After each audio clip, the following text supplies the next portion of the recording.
12장을 읽습니다. 우리 사도행전의 그 무대가 크게 세 곳이라고 이미 소개해서 알고 있습니다. 예루살렘이라고 하는 무대, 유대와 사마리아라고 하는 무대, 그리고 땅끝이라고 하는 로마와 그 서바나, 오늘의 스페인을 말하죠. 이 세 무대. 그래서 그 무대에 따라서 1장부터 7장은 예루살렘을 중심으로 한 메시지, 또 8장부터 12장은 유대와 사마리아가 그 무대가 되고 13장부터는 어딥니까? 땅끝으로 가는 이제 그 무대가 된다고 하는 것 우리가 기억하시고, 오늘 이제 12장입니다. 우리가 특별히 묵상의 주제가 천사입니다. 천사. 천사의 그 역할이 무엇인가를 우리가 생각하면서 11절 말씀입니다. 함께 읽습니다. 이에 베드로가 정신이 나서 가로되 내가 이제야 참으로 주께서 그의 천사를 보내어 나를 헤롯의 손과 유대 백성의 모든 기대에서 벗어나게 하신 줄 알겠노라. 아멘. 우리 번역은 그의 천사, 그래서 영어 번역에도 His angel 그랬지만은 헬라어 성경에서는 호앙겔로스, 그래서 그의 천사가 아니라 그 천사입니다. 정관사가 붙어 있는 천사입니다. 많은 천사들 가운데 그 천사, 그 천사가 어떤 역할을 하느냐? 베드로를 깨웠다고 하는 겁니다. 그러면 우선 성경은 천사를 어떻게 정의하는가? 천사에 대한 정의가 히브리서 1장 14절입니다. 히브리서 1장 14절 말씀 함께 읽습니다. 모든 천사들은 부리는 영으로서 구원 얻을 후사들을 위하여 섬기라고 보내심이 아니뇨. 아멘. 천사는 영적인 존재지만은 하나님이 부리는 영으로서 구원 얻을 후사들, 누굽니까? 이 땅에 살고 있는 하나님의 백성들, 그 구원 얻을 후사들을 섬기라고 보내는 하나님의 심부름꾼이라고 하는 겁니다. 그것이 천사입니다. 그래서 우리가 성경에 보면 천사의 이 모습을 세 가지로 이해할 수 있습니다. 첫 번째는 우리가 그 천사를 수호천사 그러죠. 보호하고 지켜주는 천사다. 그래서 첫 번째는 나라, 국가를 지켜주는 천사가 있습니다. 미국이라고 하는 나라, 한국이라고 하는 나라, 이 나라를 지켜주는 천사. 다니엘 10장 이 13절에 근거합니다. 아마 이게 정확한가 모르겠네요. 10장 13절에 맞습니다. 그런데 바사 국군이 21일 동안 나를 막았으므로 내가 거기 바사국 왕들과 함께 머물러 있더니 군장 중 하나 미가엘이 와서 나를 도와주므로, 이 다니엘을 미가엘 천사가 와서 바사국, 파산 나라의 페르시아죠. 거기에서 지켜준다는 겁니다. 그래서 국가를 지켜주는 천사. 그 다음에 두 번째는 교회를 지켜주는 천사. 요한계시록 1장 20절입니다. 오른손에 7별이 있고 또 7금 촛대, 그래서 일곱 별은 일곱 교회의 사자고 일곱 촛대는 일곱 교회다. 그래서 교회를 지키는 천사가 있습니다. 그 다음에 세 번째는 이 개인을 지켜주는 천사가 있습니다. 한 사람 한 사람. 예? 그러니까 오늘 베드로가 감옥에 갇혔을 때 그 베드로를 지키는 그의 천사, 사람 편에서 보면 베드로의 천사니까 그의 천사지만은 하나님 편에서 보면 그 많은 천사 가운데 그 천사입니다. 그 천사를 보내서 베드로를 감옥에서 이끌어내십니다. 이 개인을 지켜주는 천사. 그 근거가 마태복음 18장 10절입니다. 삼가 이 소자 중에 하나도 업신여기지 말라. 너희에게 말하노니 저희 천사들이 하늘에 계신 내 아버지의 얼굴을 항상 배옵느니라. 그러니까 우리를 지켜주는 천사, 이 그 천사가 하나님 보좌 앞에서 대기하고 있습니다. 지금 뉴욕에 코로나가 창궐하는데 그 코로나 창궐하는 그 가운데 아무 개가 그 코로나에 걸려서 심한 고통을 받는다. 너 내려가서 그를 지켜라. 그러면 그 천사가 우리를 섬깁니다. 그것을 말합니다.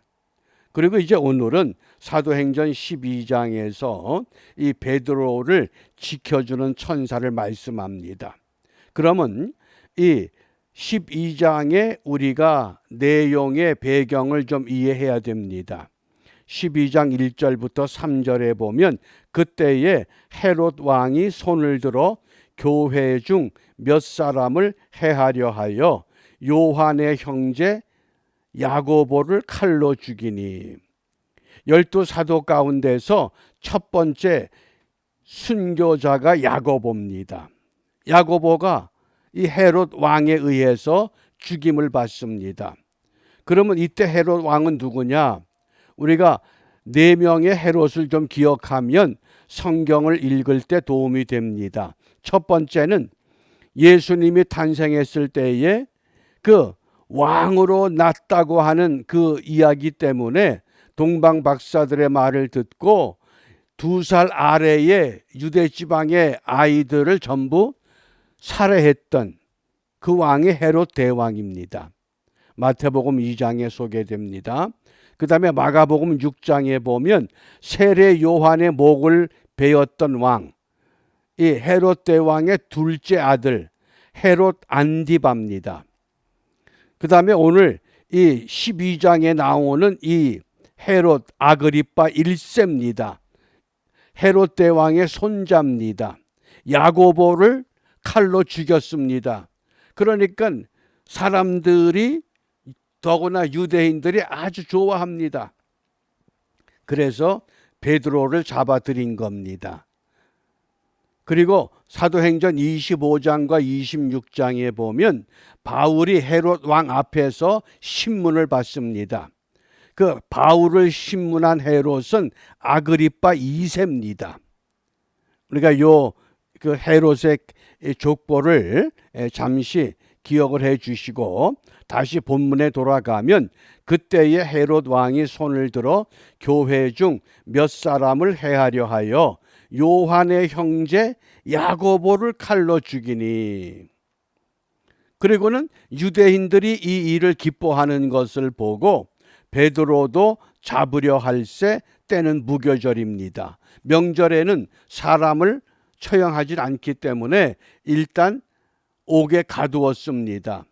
그것도 그냥 가둔 것이 아니라 베드로의 오른쪽 왼쪽에 간수들이 같이 수갑을 차고 있고 또 옥문 앞에는 2명의 간수가 지키고 있습니다. 지금 베드로도 야고보가 처형을 받았기 때문에 이건 틀림없이 죽는 상황입니다. 그런 상황에 있을 때에 어떤 일이 일어나느냐? 어떤 일이 일어납니까? 우리가 이 말씀을 보면 사도 야고보는 이미 순교당했습니다. 이제 베드로 차례입니다. 그런데 어떤 사도는 순교당하고 어떤 사도는 또 하나님이 천사를 보내서 그 감옥에서 나오도록 이끌어 갑니다.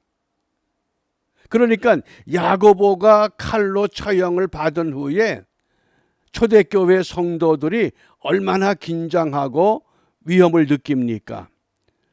거기다가 베드로가 또 갇혀 있고 이제는 베드로가 죽을 수밖에 없는 상황이구나. 그랬을 때에 교회가 무엇을 합니까?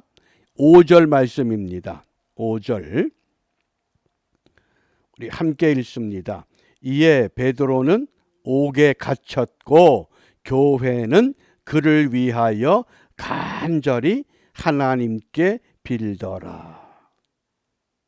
야고보가 처형받은 것을 이미 목격했기 때문에 베드로도 꼼짝없이 야고보와 똑같은 처형을 받을 수밖에 없는 절박한 상황에서 교회가 할 일이 뭡니까? 교회는 베드로를 위하여 간절히 하나님께 기도합니다. 여기 간절이라고 하는 것, 그 헬라어 성경에서는 이 간절히를 어떻게 번역하느냐? 이게 without ceasing, 그래서 멈추지 않고 그런 뜻입니다. 베드로가 감옥에 갇히는 그때부터 이제 쉬지 않고, 우리가 항상 기뻐하라, 쉬지 말고 기도하라. 그때 쉬지 말고라고 하는 것도 without ceasing이라는 단어를 씁니다. 멈추지 않고, 그게 간절한 겁니다. 어떤 것이 간절한 거냐? 뭐 열심으로 또 뭐 아주 그냥 끈질기게 그렇게들도 하지만은 분명한 것은 멈추질 못합니다. 왜? 야고보의 순교하는 것을 목격했기 때문에.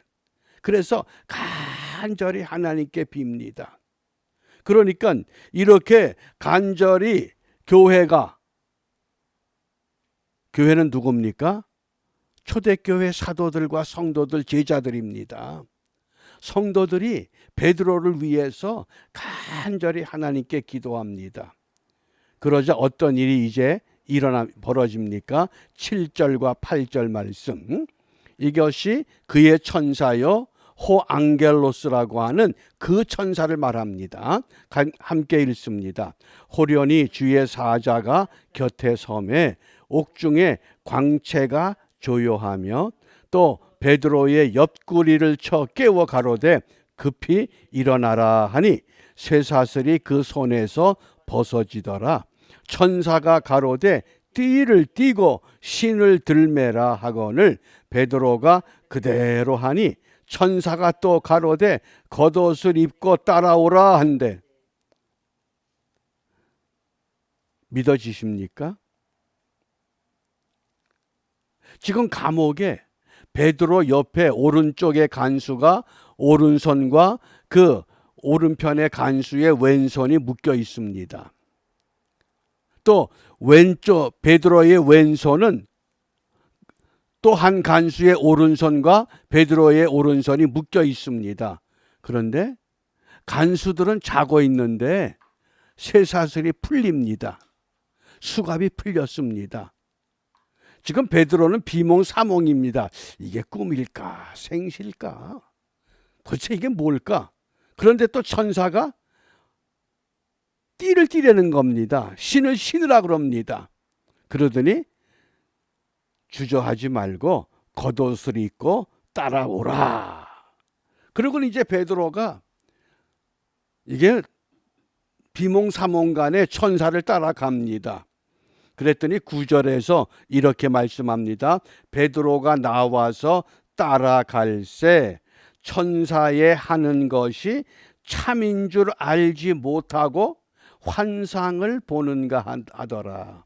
아, 이게 환상이구나. 그런데 첫째, 둘째 그 감옥의 문을 지나서 감옥 밖으로 나온 다음에 거리로 나오니까 천사가 떠났습니다. 그제서야 베드로가 정신 차렸습니다. 그러면서 내가 이제야 참으로 주께서 그의 천사를 보내요. 베드로의 천사, 그 천사를 보내어서 나를 헤롯의 손과 유대 백성의 모든 기대에서 벗어나게 하셨구나. 이 일이 왜 일어났습니까? 교회가 베드로를 위해서 간절히 기도했기 때문에. 미국이, 한국이 위태로운 이런 정치적인 모든 경제 사회적인 이런 어려움 가운데 있을 때에 교회는 나라를 위해서, 민족을 위해서 간절히 기도할 것밖에 없습니다. 왜? 나라를 지키는 천사가 있고 교회를 지키는 천사가 있고 개개인을 지키는 천사가 있기 까닭에 그 천사를 어떻게 움직이느냐, 무엇으로 움직이느냐? 간절한 기도. 간절한 기도. 그러므로 오늘 우리가 이 어려운 때에 무엇을 기도하겠습니까? 오늘 5절 말씀에 이에 베드로는 옥에 갇혔고 교회는 그를 위하여 간절히 하나님께 빌더라. 예? 정말 간절히 하나님께 기도함으로 이렇게 기도하면 하나님이 베드로를 인도했던 것처럼 나를 인도하는구나.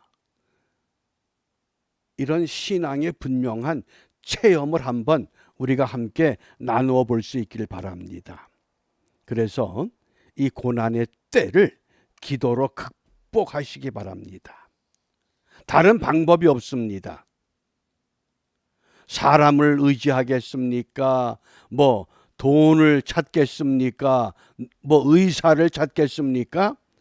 내게 어떤 고난이 있다 그러면 그 어려움, 그 환난, 그 고통 우리가 정말 간절한 기도를 드림으로 기도할 때 하나님의 도우심, 하나님의 인도하심, 이제는 우리 한 사람 한 사람이 이것을 직접 체험하시고 이런 체험을 통해서 북녘 땅의 그 지하교회 성도들 그들에게도 신앙의 자유가 허락되는 그날이 속히 도래할 수 있는 큰 기쁨을 우리가 소망하면서 오늘도 간절히 기도하는 일에 승리하는 우리 모두가 되시기를 주님의 이름으로 부탁합니다. 기도합니다. 전능하신 아버지 하나님, 헤롯 아그리파 1세에 의해서 사도 야고보는 칼에 죽임을 당했습니다. 이제 베드로는 감옥에 갇혀 두 번째 순교를 당할 위기 가운데 있을 때 하나님의 교회가 베드로를 위하여 끊임없이 쉬지 않고 간절히 기도할 때 그의 천사를 보내어 감옥에서 나오게 하셨고 하나님의 능력이 어떤 것인가를 말씀을 통해 읽게 하시고 전하게 하시고 듣게 하셨습니다. 비옵기는 이와 같은 하나님의 전능하심과 하나님의 능력이 사도행전 12장에 갇힌 것이 아니라 오늘날도 하나님은 동일한 방법으로 동일한 역사를 우리에게 나타내심을 확신하며 우리가 안고 있는 고난의 문제, 질고의 문제, 경제의 문제, 어떠한 문제든지 주님 앞에 간절히 기도함으로 살아계신 하나님 아버지를 인격적으로 만나게 하시고 체험케 하심으로 인하여 우리의 기도가 우리의 영적 수준이 지금보다 훨씬 더 높은 단계로 발전할 수 있도록 인도하여 주시옵소서. 이러한 마음으로 북녘 땅의 지하교회 성도들 저들에게도 속히 신앙의 자유가 이루어지기를 소망하며 오늘 우리가 한 날 동안 간절히 기도하는 은혜의 사람들이 되어 내일 주님의 이름으로 함께 모일 때에 예배하는 그 자리에 성령의 놀라운 역사와 임재가 우리 모두를 새롭게 하는 은혜로 덧입혀 주시옵소서. 예수님 이름으로 기도합니다. 아멘.